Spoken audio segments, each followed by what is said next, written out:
العالمين، والصلاة والسلام على أشرف الأنبياء والمرسلين وعلى آله وصحبه ومن تبعهم بإحسان إلى يوم عظيم. أما بعد فأعوذ بالله من الشيطان الرجيم. بسم الله الرحمن الرحيم. إن الدين عند الله الإسلام. صدق الله العظيم. میرے لیے نہایت سعادت کی بات ہے کہ طویل عرصے کی خواہش کے بعد آج مجھے یہاں اس جامعہ میں حاضری کا موقع مل رہا ہے، اور میں انتہائی شکر گزار ہوں حضرت امیر صاحب کا، جب انہوں نے مجھے مانکوٹ آنے کی دعوت دی تو مجھ پر اس مدرسے کا اتنا قرض تھا کہ میں ان کو انکار نہیں کر سکا، ورنہ اتنی اجرت میں میرے لیے کہیں جانے کا ارادہ کرنا بھی مشکل ہوتا ہے چاہے کہ اس پر عمل کر سکوں۔ اللہ تعالیٰ اس جامعہ کو علوم دینیہ کے ساتھ آباد و شاداب رکھے۔ احب الصالحین ولست منهم لعل اللہ یرزقنی صلاحا۔ اللہ تعالی ہمیں ان اکابر سے نسبت عطا فرمائے جن اکابر کا ہم نام لیتے ہیں اور جن کے عقائد، جن کے نظریات اور جن کے افکار کی طرف ہم امت کو بلاتے ہیں، اور ہماری دعوت کو اللہ تعالی سچائی اور حق کی دعوت بنائے۔ اس میں کوئی شک نہیں ہے کہ ہر محاذ پر ہمارے اکابر نے ہماری رہنمائی کی۔ بر صغیر میں جب انگریز حکومت نے اپنی نگرانی میں علی گڑھ مدرسہ بنایا اور اس کے نصاب سے 4 چیزیں خارج کر دیں: قرآن کے علوم، حدیث کے علوم، فقہ کے علوم اور فارسی زبان، یہ 4 چیزیں خارج کر دیں۔ ہندوستان کے مسلمان جو 1000 سال سے زیادہ ان علوم کے ساتھ وابستہ رہے، اور حضرت امام ولی اللہ رحمہ اللہ نے جن کو بر صغیر میں حدیث کا دروازہ کہا جاتا ہے، باب الحدیث فی الہند، ان علوم کو شائع کیا، قرآن کریم کے فارسی میں ترجمے کی، تحت اللفظ ترجمے کی، و محاورہ ترجمے کیے، اور اس امت کو ان علوم کے ساتھ جوڑا۔ انگریز نے ان علوم سے امت کو کاٹنے کا فیصلہ کیا،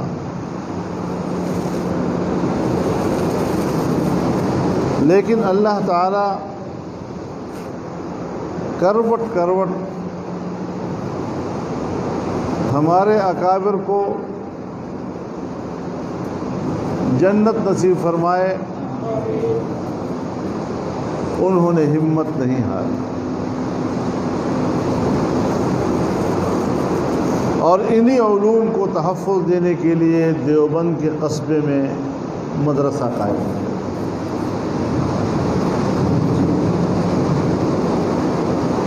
کوئی عمارت نہیں، کوئی بلڈنگ نہیں، ایک مسجد کے ایک درخت کے نیچے ایک استاد، ایک شاگرد، لیکن اس کو اللہ نے ایسی قبولیت عطا کی کہ انگریز حکومت کے زیر نگرانی اسکول اور کالجز بر صغیر میں اتنا فروغ حاصل نہیں کر سکے جتنی قبولیت دیوبند مدرسے کے اس 2 فقیروں کی تعلیمی آغاز سے ایسی پھوٹی ہے وہ روشنی کہ کہ آج پورے کرۂ ارض تک وہ اپنا نور پہنچا رہا ہے۔ اب اس حوالے سے بنیادی چیز یہ ہے کہ جس چیز کو امت قبول کر لے یہ حجت ہے۔ جناب رسول اللہ صلی اللہ علیہ وسلم کے زمانے سے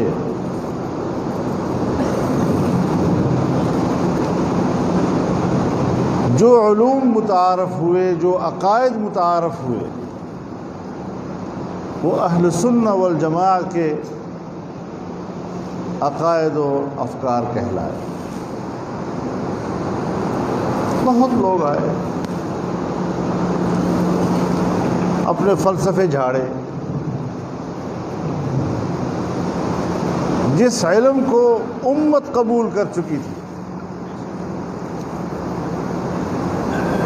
اس کے مقابلے میں معتزلی پیدا ہوئے، جہمی پیدا ہوئے، قدری فرقے، جبری فرقے، کیا کیا فرقے پیدا ہوئے، اور ہر ایک نے نئے فلسفہ اس نظام کے مقابلے میں جو امت قبول کر چکی تھی کہ آپ تو بڑے سادہ لوگ ہیں، سطحی علوم آپ حاصل کر رہے ہیں، ہم بڑی گہرے علوم آپ کو دے رہے ہیں، بڑی گہرائی کے ساتھ آپ کو دین کی تشریح کر کے دے رہے ہیں۔ میرے خیال میں جن لوگوں نے ایسی حرکتیں کی وہ اللہ کے دین کے اتنے بڑی نعمت کے ناشکری کے مرتکب ہوئے۔ بر صغیر میں ہمارے اکابر نے جو روشنی پھیلائی، میرے نزدیک وہ مجموعہ ہے دو چیزوں کا۔ اس پوری تحریک کے ارکان دو ہیں، ایک مدرسہ اور ایک جمعیت علماء۔ دیوبندیت ان دو چیزوں کی مرکب ہے۔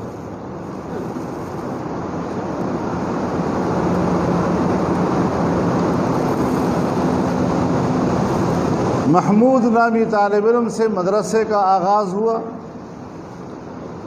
اور وہی محمود جب شیخ الہند بنتا ہے تو جمعیت علماء کی بنیاد رکھتا ہے۔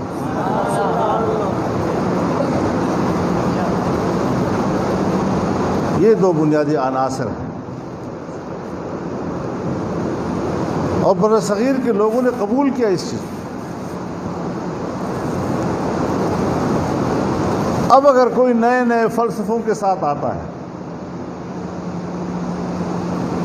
چاہے وہ پرویزیت ہو، چاہے وہ چکڑالویت ہو، اور چاہے کیا اور کیا، اور نئے نئے فکر دنیا کو دے رہے ہیں، یہ اس اتنے بڑے پھیلے ہوئے نور کو انگلی سے چھپانے کی کوشش ہے۔ یہ ناشکری ہو۔ آج اگر پورے ملک میں تمام تر مذہبی مکاتب فکر کی نمائندہ جماعتیں موجود ہیں، لیکن اگر پاکستان کے عوام نے جمعیت علماء اسلام کو قبول کیا ہے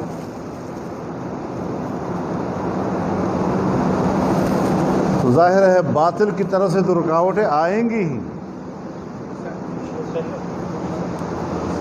جتنا آپ کی جماعت اور آپ کا مدرسہ فروغ پائے گا ان کا کھانا خراب ہوگا، لیکن اگر ہم اپنے ماحول میں بھی اس نعمت کے مقابلے میں اپنے محدود چھوٹے موٹے نظریے کو ہی دین کہنا شروع کر دیں اور اس کو حق کی خدمت کا مدار سمجھ لیں، میرے خیال میں یہ ناشکری ہوگی، یہ ناشکری ہوگی۔ میں اس محاذ پر خالصتاً مقلد ہوں، بتا دوں آپ کو۔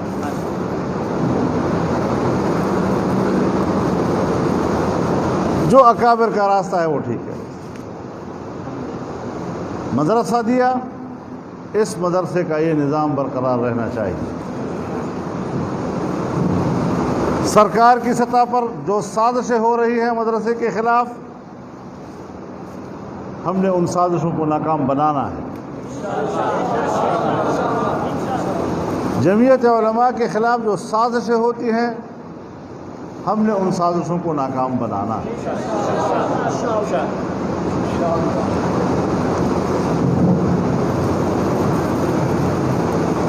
اس کو آگے بڑھانا ہے، ہم نے خود اس کو کارآمد بنانا ہے۔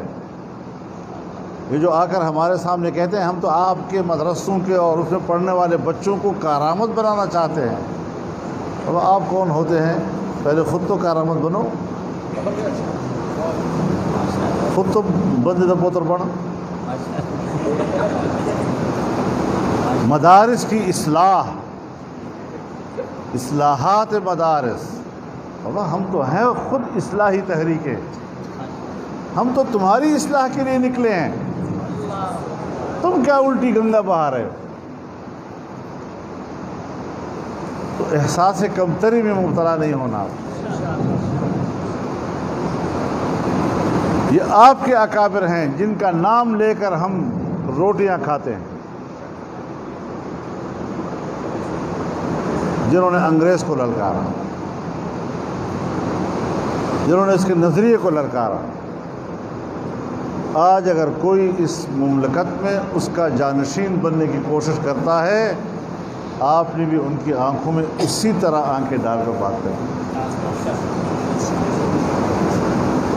صرف ہماری استقامت پر ہے دار و مدار، اور اللہ بھی امتحان لیتا ہے اسی سے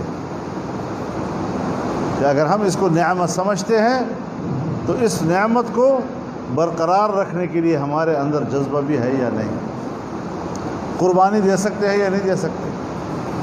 تو انشاءاللہ العزیز اتنا آسان بھی نہیں ہے کہ کوئی ان کو تر نوالا سمجھ کر نگل سکے۔ اللہ تعالی ہمارا محافظ ہے، وہی دین کی حفاظت کرتا ہے، اسی نے حفاظت کرنی ہے، اسی پہ بھروسہ رکھنا ہے۔